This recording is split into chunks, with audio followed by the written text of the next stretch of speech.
It is time for another hashtag Draw This in Your Style, where I draw your art in my style. If you don't follow me on Twitter, you probably missed the tweet where I asked you guys to share your original characters with me to redraw. It was really hard to pick a few, but I did, so let's get into it. So our first redraw is actually going to be a group of 3 characters, and normally I choose just one character. However, I'm tricking you into a sponsored video. This isn't really a sponsored video. This is my friend has a podcast and they wanted to do a sponsored bit, but I didn't want to take money from a friend because that's goofy. So I thought this was a good opportunity to do a Draw This in Your Style. I draw their characters, and for some reason they send me a pillowcase with their face on it. That's the deal, I guess. It's true. One of the creators of this podcast, Abdul, has sent me a pillowcase with his face on it. It's in my living room. It's kind of haunting, to be honest. I know you're listening to this, Abdul. Hello. Thanks for the pillowcase. Anyway, how about we talk about this art? Okay, so these are the 3 characters of the RPG podcast called Mallbrats, based in the 1980s, following 3 kids from left to right: Fenton, Clover, and Franklin. I listened to the podcast where they created the characters, and I've listened to the first episode, and these guys are pretty goofy, and I don't mean the characters, I mean the people. I definitely wanted to get to know these characters a little bit before I drew them. I wanted to make sure I captured their personality. Even though I am just redrawing the drawing you saw before, I still wanted to get to know the characters before I jumped into this. Oh my god, I had to go ask my husband Dave what these kids call themselves because Dave loves these podcasts. He's their #1 fan. Oh my god, am I also going to sit here and promote Dave? Dave made his first animation for the podcast. Apparently, in this household, we stan spout lore, so links in the description. Dave should be doing this sponsorship. He's the big fan. Who am I? I'm just the artist.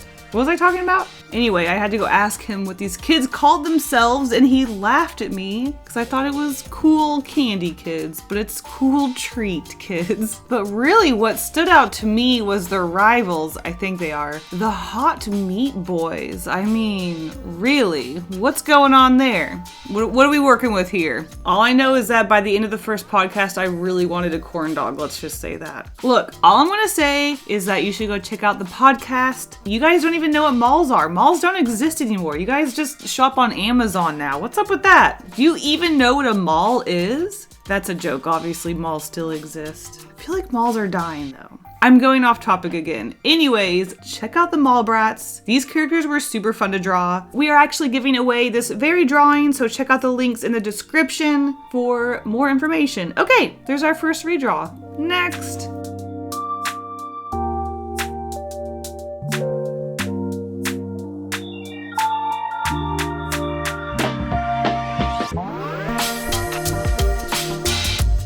Our next redraw is by Binky Po. When I saw this little devil dog, I could not resist drawing this design, and they supplied so many references to choose from. All of these little expressions and poses and everything about this little guy is just so much fun. It was actually very hard to not only choose which character to draw, but then I had to choose which specific pose of this character I was going to redraw. Out of the 16 references you just saw, I chose the bottom right one from the right. You know what? Here's a fun game. Find which one I redrew.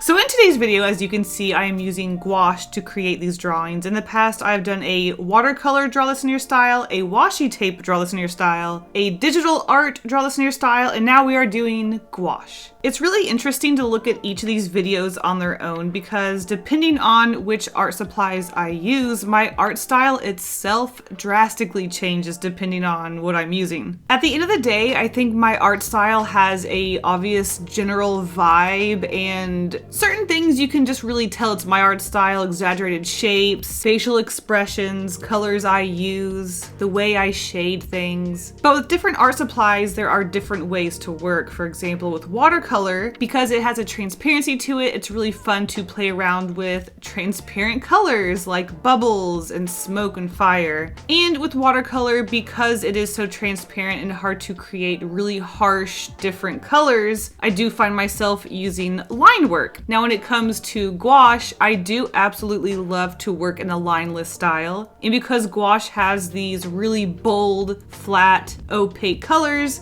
it's a lot easier to work in a lineless style. Now, as you saw before, I do end up using quite a bit of line work with my art, but I sort of pick and choose where I put the line work depending on where I feel like it just needs to be reinforced with details, or if I don't want to add a lot of shadows, line work can come in and create more details. But for the most part, I really like to use gouache as an opportunity to work in a lineless way. All of that to say, I absolutely loved his exaggerated design. I felt like this was the perfect opportunity to do some lineless work. He's simple, he's bold, he's cute. I love him. Just look at him. He's so goofy.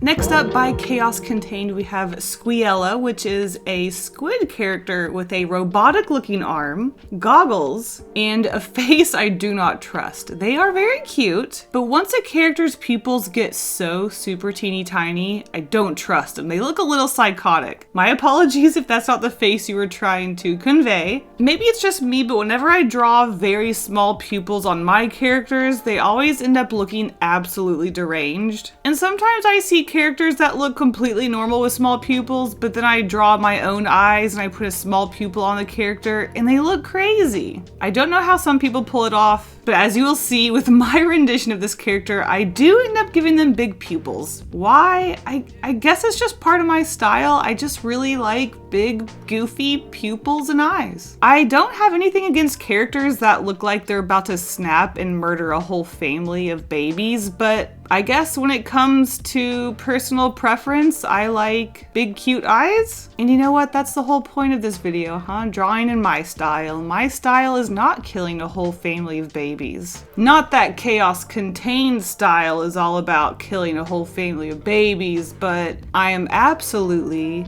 going off topic again. When it comes to working with gouache, I try my best to choose colors so that I don't have to mix colors, because once I start mixing colors, number one, I always end up over mixing colors and I waste a lot of paint. Or number two, I don't mix enough color and then I end up running out of the color and then I have to mix more color and it doesn't match. So I did my best to choose colors for most of these characters that were in my gouache set that were as close as I could get them, but I did end up mixing quite a bit. This character's pretty close. I think maybe my version is a little bit brighter, which is so weird because usually I work earthy, but because I was sticking to my gouache colors, I think I have a tendency to work a little bit brighter because the colors are just so bright and delightful. What can I say? Otherwise, I think I did a pretty good job matching the colors. Something about squids and tentacles is also very fun to draw. Maybe that's why I chose this character. I am very curious what their story is. What's with the tentacle?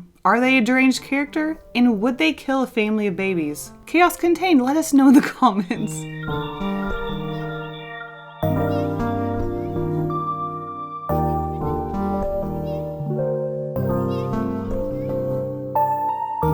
Next up, we have a cute alien boy, Marco, by Boxy2D. This character design looked really fun, but I have to say the biggest thing that really drew me towards drawing this character is that I love painting space, and I thought it would be really fun to use the negative space of this white character with space behind it to create the I don't know what I'm saying. I wanted to, okay, well you can see what I'm doing. I'm drawing a circle of space, and within that space we have the shape of our character being highlighted, I suppose. Because this character is mostly white, it is harder to see the character on the white paper, but this paper does have a little bit of a yellowish tint to it. So even though it is hard to see a white character on this page, I still think it actually turned out pretty good. Plus you can see the pencil sketch underneath the paint a little bit on the outside edge of the character. Like I mentioned, I did want to try my best to do lineless characters. Now, was doing a lineless white character on a white piece of paper the best idea? No, but challenge accepted, and I don't think it turned out too bad. I used shading, the pencil, the white paint, different things to help the character pop off the page. I think it's really cool. It's kind of like this subtle character that's kind of hidden, but you can see it almost like they're hiding in space, but you can see them because there's a little bit of space behind them. Kind of adds a little bit of mystery to this character. Why are they hiding? Who are they hiding from? What's going on here? I think it turned out really nice. I'm also not super used to creating space with gouache, but I really like the way this space with my gouache turned out. I'm really happy with it. This character is cute. I will say there was another reference to this character and it looks like he's evil laughing. He's kind of creepy, but in this very moment where this character is floating in space, it's very cute. Also, I don't know if you can tell at this point, I think I got super humaned out by drawing 3 human characters at the beginning of this challenge. So I think I just started to choose cute creatures and animals because, to be honest, I think I actually prefer drawing animal characters over humans. There, I said it.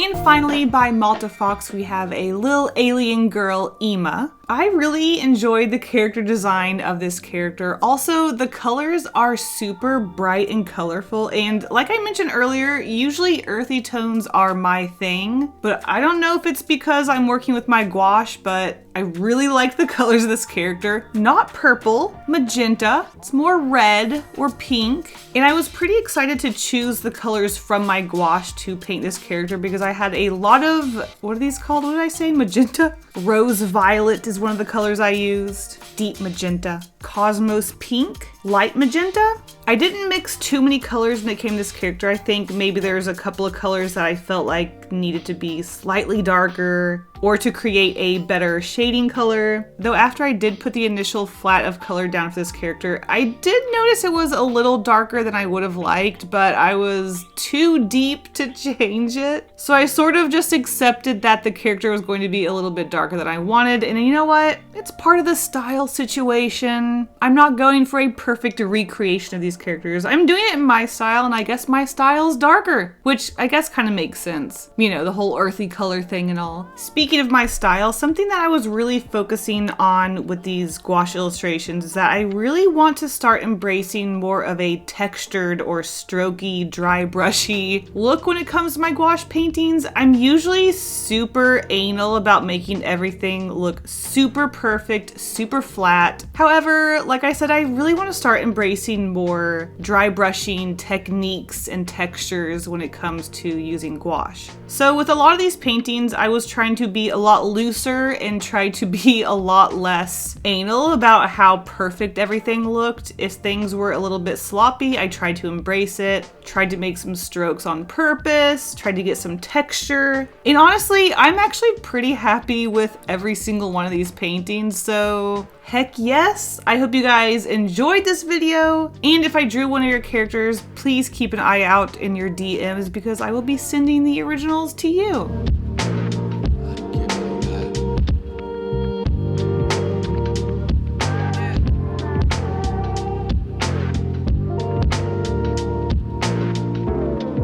Don't forget to check out Spout Lore and the Mallbrats podcast. Links in the description. Thank you guys so much for watching. And an even bigger thank you to my patrons for their support. You guys are the best. If you want early access to these videos, secret sketches, live streams, and more, check out the link to my Patreon in the description. Thank you guys so much for the support, and I'll see you in the next one. Bye!